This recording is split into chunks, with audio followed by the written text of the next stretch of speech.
Have you ever looked at the stock market and just wondered, is this whole thing fair? Is it really a level playing field for everyone? Or are some people playing with a totally different set of rules, with an advantage you and I don't have? Well, it turns out there's a whole book of rules designed to keep things on the up and up. Today, we're going to break down the big ones, securities offenses. So here's our game plan. We're going to walk through the main ways people try to cheat the system. We'll start with a really interesting one called a bet on failure. Then we'll dive into rigging the game and spreading lies. After that, we'll tackle the most famous one, the unfair advantage. Yep, insider trading.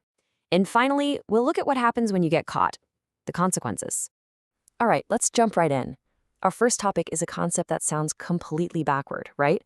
How do you make money when a company's stock price goes down?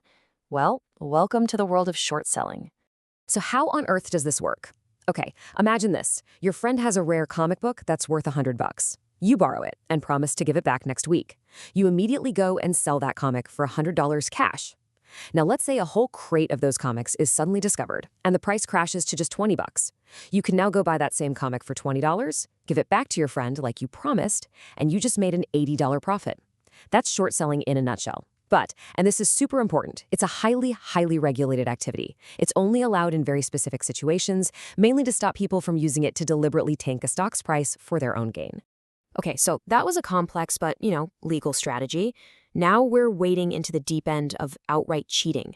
This is about rigging the game, not with clever bets, but with fake actions. You see, a healthy market runs on one simple thing: real supply and real demand. People genuinely want to buy and other people genuinely want to sell. But market rigging, that's the complete opposite.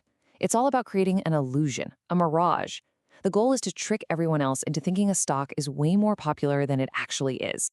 So, how do they create this illusion? Well, a classic move is called a wash trade. Picture two people working together.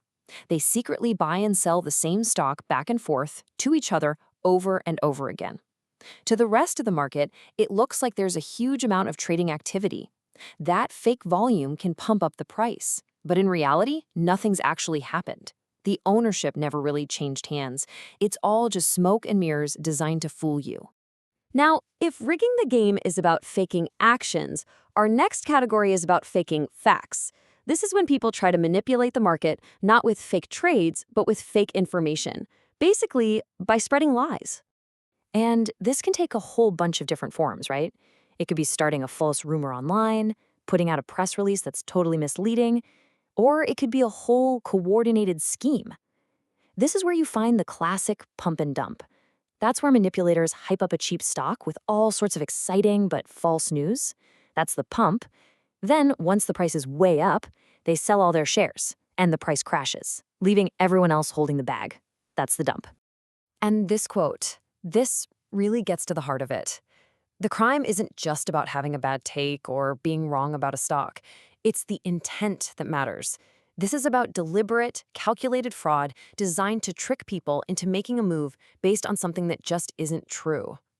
All right, so from faking actions and spreading lies, we finally get to what is probably the most famous securities offense of all. This is about getting the ultimate unfair advantage. This is insider trading. So what is it really? Simply put, it's when someone who has secret important information about a company, info the public has no idea about, uses that secret to make a quick buck or avoid a huge loss. An insider can be anyone, from the CEO down to an accountant or even their lawyer. Basically anyone whose job gives them a peek behind the curtain. Now, for a piece of info to legally count as inside information, it has to pass a few tests.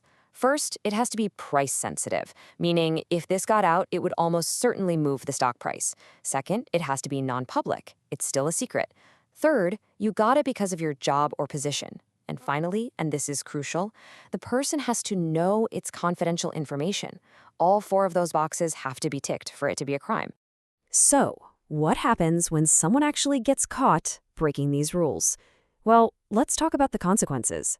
Because it's not just the first crime that gets you in trouble. Sometimes the cover-up is just as bad, if not worse.